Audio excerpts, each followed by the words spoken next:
Hello everyone, welcome to this video. In this video we are going to be finally solving the Schrödinger equation and finding the wave function and energy levels of potential. In this case it's going to be the potential that is called the infinite potential well. This potential is infinite whenever the x position is lower or equal to 0, and also infinite when it's greater or equal to some value a. So basically there's only this region here which looks like a well, and it has an infinitely high potential barrier. That's why it's called like this. And only in this region in between is this potential 0. This is one of the easiest problems to solve, and that's why we will begin by solving this problem in particular. So first what we have to do is solve the Schrödinger equation in all of the regions. So this is our Schrödinger equation, as I hope you already know. It's good if you memorize this. Where's my eraser? There it is. Plus our potential. This is the time-independent Schrödinger equation, by the way, just to make sure that we remember. We are only solving for this little psi. This is equal to E times psi, the energy levels. So in this case, if this potential is infinite, the only possible solution is that psi is 0. So basically there is no wave function. So in our regions less than 0 and greater or equal to a, we will not have a wave function, because the only possible solution if the potential is infinite is for our wave function to be 0. So basically there is no probability of finding the particle to the left of this infinite potential or to the right of this other infinite potential. So the only possible region where we can find it is between these two. So basically where the potential is 0.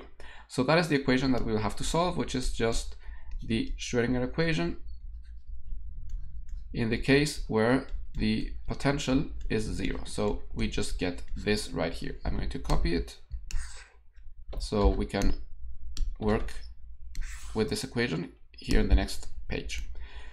So I hope you know how to solve one of these equations. If not, well, I'm going to show it anyways, but this is going to be just the harmonic oscillator equation. So here we're just going to put everything to one side, so, and multiply by this minus h bar squared divided by 2m. So what we get is just 2me divided by h bar squared psi equals 0. Okay, so here we just multiplied and put everything on one side. So here what is normally done is we say, okay, we're going to define some constant k as 2me divided by h squared as the root of this, so that k squared is just 2me divided by h bar squared. So with it we can rewrite this differential equation as this, equals 0. Okay, so now this is quite easy to solve. I hope you have seen it before. You can solve this by power series method. It takes a bit longer, so I'm going to use another method, and we will use power series a bit later when we start seeing the harmonic oscillator. So for now I'm just going to use another method that I like, which is to basically factor this out. So you get this d by dx operator plus ik and another one of these, but minus ik, and all this acting on psi. Now you can see that this is going to be the same, so if you just multiply this out you will get exactly what you had up there, so there's nothing wrong there. Now what we can do is just solve each one of these products independently, because each one of them has to be 0 independently. So if we go for this first, for example, we get that the psi dx minus ik has to be equal to 0. So from here, well, this is just normal. Oh, I need this psi there. Okay, so then we can just do the separation of variables here. So we get d psi over psi is equal to ik dx. So here we just integrate. We have done this in a previous video, so and it's just normal integrals here, I kx plus some constant, and now exponentiating, we just get that this first solution to psi is some constant, which is, well, it's different from that, but it's still just a constant, so I'm just going to call it a times e to the I kx. This is our first solution. So now if we take a look at the other one, at the other, at this part right here, and we solve that, we get this, it has a plus sign, right? Yes, plus I k psi, d psi, this is equal to 0. So from here, doing exactly the same as last time, we're just going to be separating this, so we get d psi over psi is just minus I k dx. So from here we get that the log of psi is minus I kx plus some constant b. So our psi 2 is just going to be some constant times e to the minus I kx. So our general solution is just going to be a linear combination of these two solutions. So our general solution is going to be a e to the I kx plus b e to the minus I kx.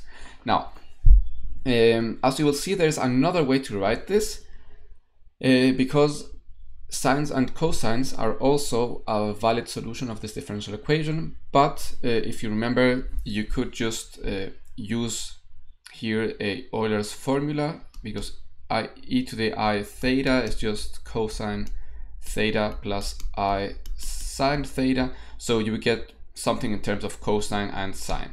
But I think that it's more intuitive to solve it this way. You can get this cosine and sine solution if you do the power series method. But you can easily go from one to the other, and I think I always got mixed up when to use sine, when to use this exponential form.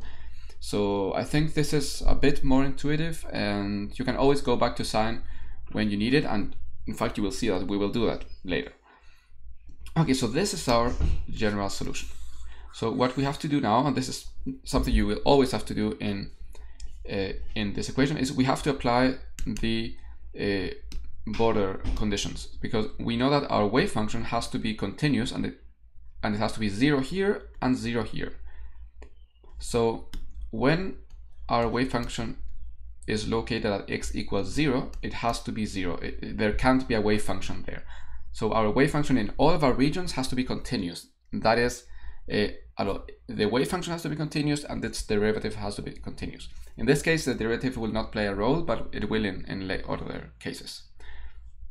So it has to be 0, so let's evaluate this at 0. It's just going to be a, this exponential will be just 1 plus b, and this exponential will be 1 too, so it's just a plus b.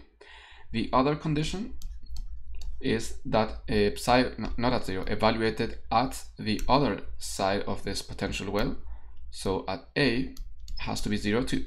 So when we evaluate it, we get a to the times e I k a plus b to the times e minus I k a. But we know that from this first equation, a is just minus b, or the other way around, which is more convenient in this case. B is just minus a. So we can rewrite this as a times e to the I k a minus a e to the minus I k a. And here we can just factor out the a. So we get this. And now, if this has to be equal to 0, right?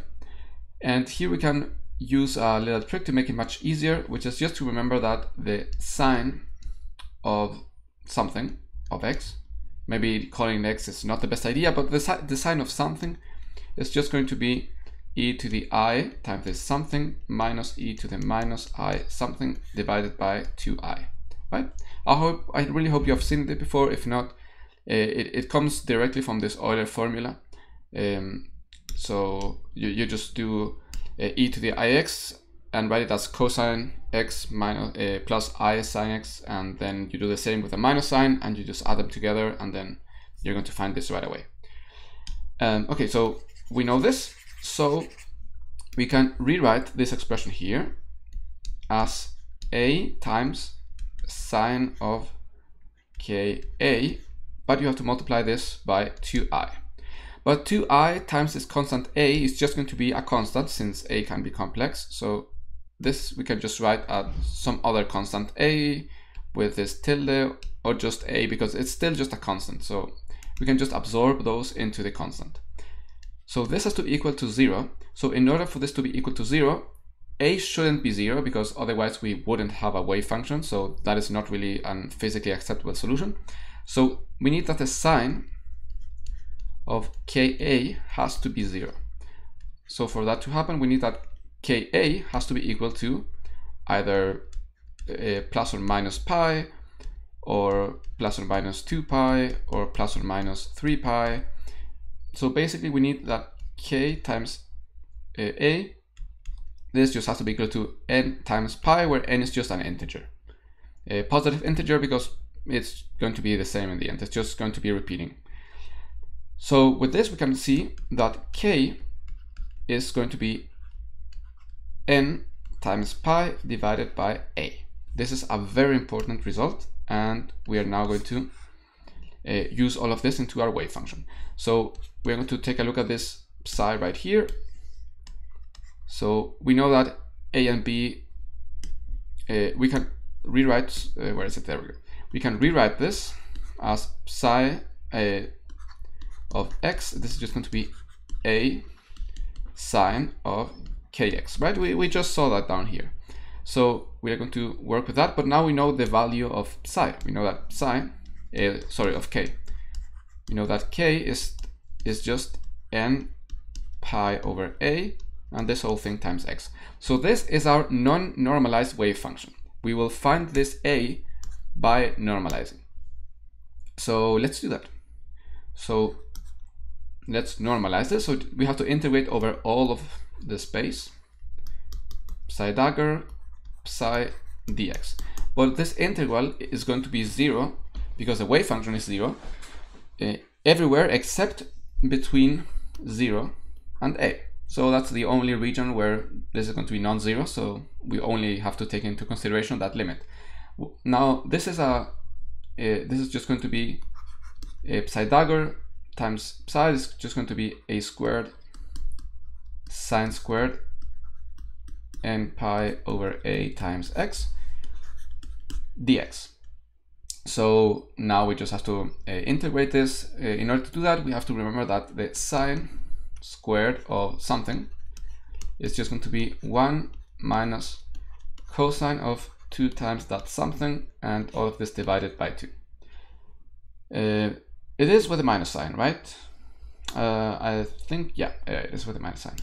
Okay, so we are going to now replace, write that into the equation, into this integral. So the integral is going to go from 0 to a squared times a half minus cosine of 2n pi over a x, and this is divided by 2 dx. So here we get two integrals. I'm going to call this first one I1 and the second one I2. So let's solve I1 first.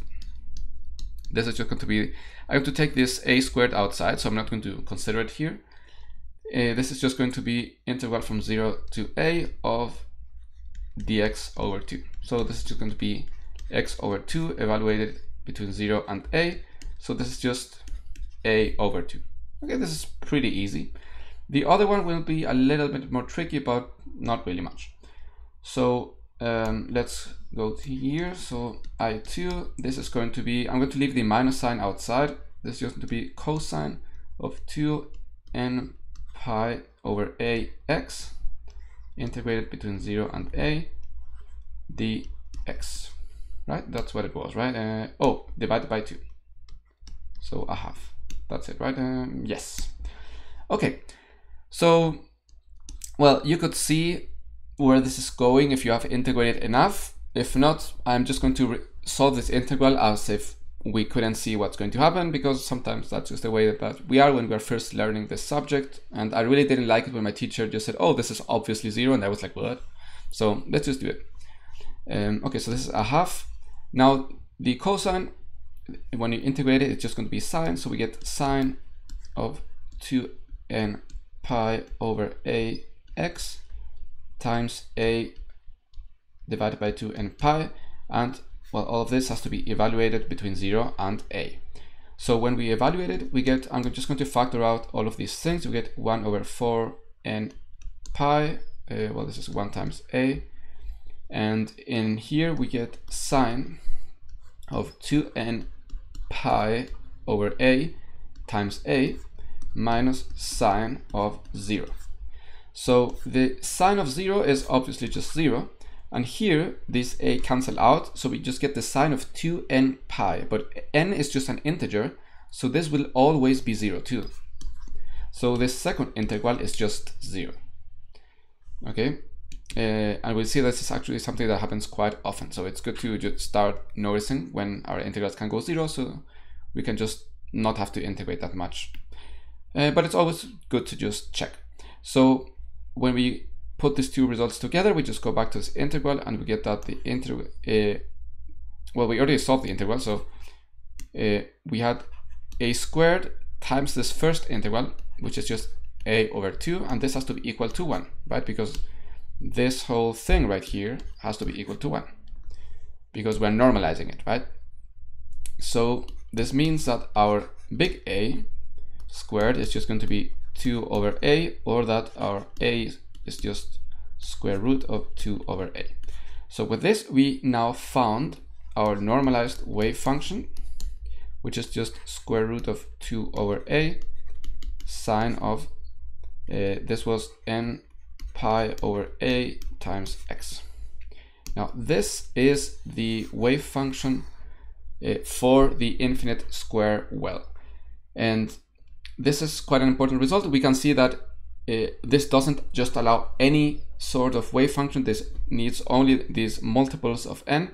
And we can see that, well, in fact, let's calculate the energy before I start spoiling the result. We knew and we saw that k is n pi over a. We got this from our border conditions. There it is, right here.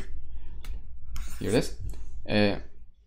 But we also know, because that's the way we define k is just the square root of 2me divided by h bar. So let us now set this equal to the square root of 2me divided by h bar squared. So now we can just square this, right? Each side we can just square it, and we get that n squared pi squared divided by a squared is just 2me divided by h bar squared. So from that we can see that the energy of each of these levels is just going to be n squared pi squared h bar squared divided by 2m a squared. Now these are the energy levels of this wave function. As we can see, it depends on this integer n, and that's going to be because there are going to be several levels of energy, and also because there are n different possible eigenstates, as we will call them, of this wave function. For example, the first one, where n is equal to 1, obviously n equal to 0 does not have a solution because it's just going to be 0. N equal 1 is just going to be psi of x, psi 1. This is just going to be square root of 2 over a sine of, this is going to be pi over a times x. And its energy is going to be, what was the formula again? It's just going to be the E sub n. This is pi squared h bar squared over 2ma squared. That's going to be its energy. And what does this look like? Now this energy level, in fact, let me go back to my drawing here. I think it's easier. So this is just going to be, you can see this is just a sine. It's going to be somewhat like this. It's going to be even with respect to the center of the well. And the second level, which you can easily check, is going to be now odd with respect to the center of the well, and it will have one node. The first one didn't have a node, the second one does. And then if you take the third one, it will be, well, I'm not all that good at drawing that, but it's going to be something like this. It's going to be even again. So our solutions are even, odd, even, odd, even, odd. with the changing values of this n. So that's important to note. There are infinitely many of these solutions with increasing energy. The first one of them is called the ground state. Basically, E with n equals 1, right? On psi with n equals 1. Here this should be a 1, not an n. So that is it for now. It's quite a long video, so we'll talk about this a little bit more in the next video, where we will see some of the properties. We will see that these eigenstates are in fact orthogonal, that they form a complete set, and we'll talk a little bit more about why it's so important, how we can find all of the other solutions. As I said in the previous video, we can use these to find any other solution of the Schrödinger equation for this potential. So I will see you in the next video. I hope you will like this one.